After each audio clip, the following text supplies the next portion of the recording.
Hello, I'm Sneha.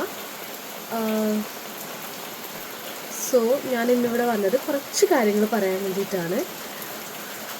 പുറത്ത് നല്ല മഴയാണ്. ചിലപ്പോൾ ഞാൻ പറയുന്നത് കേൾക്കാൻ വേണ്ടിയിട്ട് പറ്റിയെന്ന് വരില്ല. കുറച്ച് ഡിസ്റ്റർബൻസസ് ഉണ്ടാവും. So please forgive me. Okay. So ഒത്തിരി പേര് എന്നോട് ചോദിക്കുന്നുണ്ട് ഞാൻ റിയൽ ആണോ എന്ന്. Yes, I M real. ഈ പ്രൊഫൈൽ ഞാനാണ് ഹാൻഡിൽ ചെയ്യുന്നത്.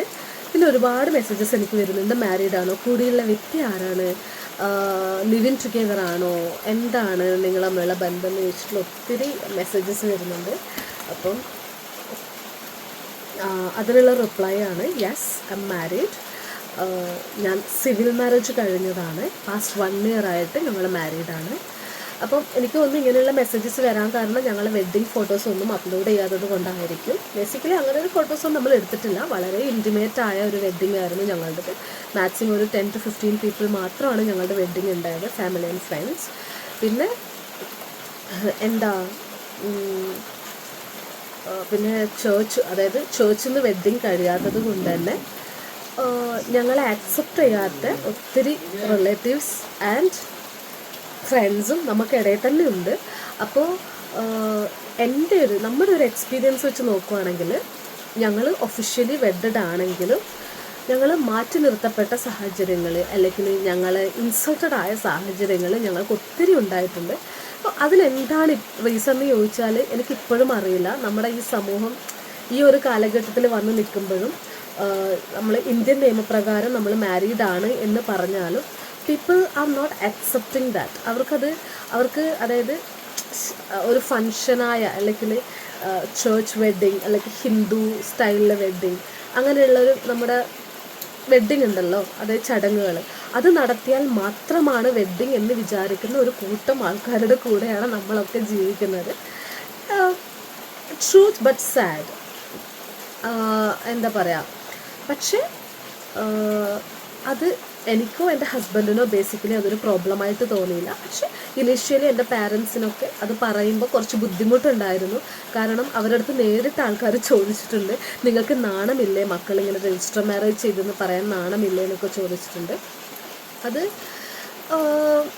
എനിക്കെന്തോ അങ്ങനെ അവർ ചോദിക്കുമ്പോൾ ഇറ്റ്സ് ഫീൽസ് ലൈക്ക് നമ്മൾ സാധാരണ പണ്ടൊക്കെ ആൾക്കാരിപ്പോൾ ഒളിച്ചോടിപ്പോയി കല്യാണം കഴിക്കുന്നില്ലേ, ആ ഒരു സ്റ്റൈലിലാണ് ആൾക്കാർ ചോദിക്കുന്നത്. ബട്ട് ഇതങ്ങനെയല്ല. ഇത് പ്യോർലി അങ്ങനെ എലോപ്പ് ചെയ്തിട്ട് ഓടിപ്പോയി കല്യാണം കഴിച്ചൊരു രീതിയല്ല. ഞങ്ങൾ ഓഫ് കോഴ്സ് അറ്റ്ലീസ്റ്റ് ഞങ്ങൾ പാരൻസിൻ്റെ അടുത്ത് പറഞ്ഞിട്ടുണ്ടായിരുന്നു, ഫ്രണ്ട്സിനറിയാം, അങ്ങനെ കുറച്ച് ഇൻറ്റിമേറ്റ് ആയ ആൾക്കാർക്കൊക്കെ അറിഞ്ഞ് അവരൊക്കെ വന്നിട്ട് ഞങ്ങൾ ചെയ്തതാണ്. അപ്പോൾ അതിലൊരു തെറ്റുണ്ടെന്ന് എനിക്കിപ്പോഴും തോന്നുന്നില്ല. ഓഫ് കോഴ്സ് യെസ്, ഞങ്ങൾ രണ്ടുപേരും ക്രിസ്ത്യൻസ് ആയതുകൊണ്ടും ഞങ്ങൾ സഭാപരമായ കാര്യങ്ങളിൽ ഇപ്പോൾ നമ്മൾ പങ്കെടുക്കണമെങ്കിൽ ഞങ്ങൾ പള്ളിയിൽ വെച്ചിട്ടുള്ള ചടങ്ങ് നമ്മൾ ചെയ്യണം. അതിപ്പോൾ നമ്മൾ നോക്കിയിട്ട് ചെയ്യാം. പക്ഷെ ഞാൻ പറഞ്ഞു വന്നത് ആ ഒരു ആക്സെപ്റ്റൻസ്, അംഗീകരിക്കാനുള്ള ഒരു മടി. അതായത് ഇപ്പം എൻ്റെ ഹസ്ബൻഡിന് തന്നെ ഞാൻ എൻ്റെ റിലേറ്റീവ്സിനെ പരിചയപ്പെടുത്താൻ പോകുന്ന സമയത്ത് ഞാൻ കണ്ടതാണ് മൾട്ടിപ്പിൾ ടൈംസ്, അവർ സംസാരിക്കില്ല അവൻ്റെ അടുത്ത്, പെട്ടെന്ന് അവർ ഓടിക്കളിയും അവിടെ നിന്ന്. അത് ഭയങ്കര ഓക്വേർഡായിട്ടുള്ളൊരു ഫീലാണ്. അപ്പം അങ്ങനെയുള്ള കാര്യങ്ങളൊക്കെ നമുക്ക് ഉണ്ടായിട്ടുണ്ട്. But it's okay. ലൈക്ക് ചില ആൾക്കാർ അങ്ങനെ ആയിരിക്കാം, ചില ആൾക്കാർക്ക് അത് ആക്സെപ്റ്റ് ചെയ്യാൻ ബുദ്ധിമുട്ടുണ്ടാകും. ചിലപ്പോൾ അവരുടെ കണ്ണിൽ ഈ ചടങ്ങുകൾ രീതിയിട്ടുള്ള കല്യാണം മാത്രമായിരിക്കും വിവാഹം. പക്ഷേ എൻ്റെയും എൻ്റെ ഹസ്ബൻഡിൻ്റെയും കാഴ്ചപ്പാടിൽ വിവാഹം എന്ന് പറയുന്നത് കംപ്ലീറ്റ്ലി അത് 2 ഇൻഡിവിജ്വൽ തമ്മിലുള്ള ഒരു ബോണ്ടിങ് ആണ്, അവരുടെ തീരുമാനങ്ങളാണ്. പക്ഷെ അവരുടെ ആ തീരുമാനങ്ങളിൽ അവരുടെ ഫാമിലി മെമ്പേഴ്സ് എന്ന് പറയുന്ന കൂട്ടുകാരും എല്ലാവരും കൂടി ചേർന്നിട്ടുള്ള ഒരു അനുഗ്രഹം, അല്ലെങ്കിൽ അവരുടെ കൂടെ അവർ നന്നായിട്ട് ജീവിക്കണം എന്നതിനുള്ളൊരു പ്രാർത്ഥനയിൽ പങ്കെടുക്കുന്നവരാണ് ബാക്കിയുള്ള ആൾക്കാർ എന്നാണ് ഞാൻ വിശ്വസിക്കുന്നത്. പിന്നെ പറയാനുള്ളത്, ഇപ്പോൾ ആർക്കെങ്കിലും രജിസ്റ്റർ മാരേജ് ചെയ്യണം എന്നാണെങ്കിൽ നിങ്ങൾക്ക് ധൈര്യമായിട്ട് go head and do it. പിന്നെ നിങ്ങൾക്ക് അതിലൊരു പ്രശ്നവുമില്ല. നമുക്ക് വളരെ ഒരു പ്രശ്നങ്ങളൊന്നുമില്ലാതെ തന്നെ വളരെ സ്മൂത്തായിട്ടുള്ള കാര്യങ്ങളാണ് രജിസ്റ്റർ ഓഫീസിൽ നടക്കുന്നത്. നമ്മുടെ പ്രൂഫും അവർ പറയുന്ന ഫോമെല്ലാം നമ്മൾ സബ്മിറ്റ് ചെയ്ത് കഴിഞ്ഞ് നമ്മൾക്ക് തന്നെ ഒരു ഡേറ്റ് തീരുമാനിച്ചിട്ട് അവിടെ പോയിട്ട് നമുക്ക് ഒഫീഷ്യലി മാരീഡായിട്ട് നമുക്ക് ജീവിക്കാൻ പറ്റും. അതിനുള്ള വളരെ സ്മൂത്താണ് എല്ലാ പ്രോസസ്സും, അതിലൊരു പ്രശ്നങ്ങളുമില്ല. അപ്പം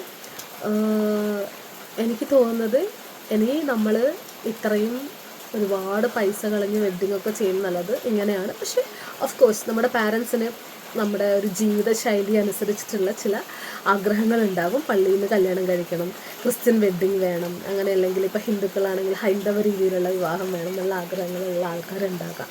അതിലൊന്നും ഒരു പ്രശ്നമില്ല, അതെല്ലാം പേഴ്സണൽ ചോയ്സസ് മാത്രമാണ്. എൻ്റെ ഒരു കാര്യം എന്ന് വെച്ചാൽ നമ്മൾ വിവാഹം രജിസ്റ്റർ മാരേജ് ആയാലും അങ്ങനെയല്ല, മതപരമായ വിവാഹം കഴിക്കുകയാണെങ്കിലും അത് വാലിഡാണ്. അപ്പം മതപരമായ വിവാഹം കഴിച്ചാലും നമ്മളത് പഞ്ചായത്തിൽ കൊണ്ടുപോയി രജിസ്റ്റർ ചെയ്താൽ മാത്രമാണ് ഇന്ത്യൻ നിയമപ്രകാരം ആ വിവാഹത്തിന് വാലിഡിറ്റി ഉണ്ടാവുന്നത്. സോ രജിസ്റ്റർ മാരേജ് എന്ന് പറഞ്ഞു കഴിഞ്ഞാൽ നമ്മൾ ഡയറക്റ്റ്ലി വിവാഹം പഞ്ചായത്തിൽ രജിസ്റ്റർ ചെയ്യുകയാണ് ചെയ്യുന്നത്. അതിനാണ് ഏറ്റവും ഫസ്റ്റ് വാലിഡിറ്റി ഉള്ളത് ബേസിക്കലി. അപ്പം നിങ്ങൾ ആരെങ്കിലും അങ്ങനെ ചെയ്യുന്നുണ്ടെങ്കിൽ നിങ്ങൾക്ക് ചെയ്യാം. പിന്നെ എല്ലാവരും അക്സെപ്റ്റ് ചെയ്യാൻ പഠിക്കുക. മാരീഡ് എന്ന് പറയുന്നത് രണ്ട് വ്യക്തികളുടെ കാര്യം മാത്രമാണ്.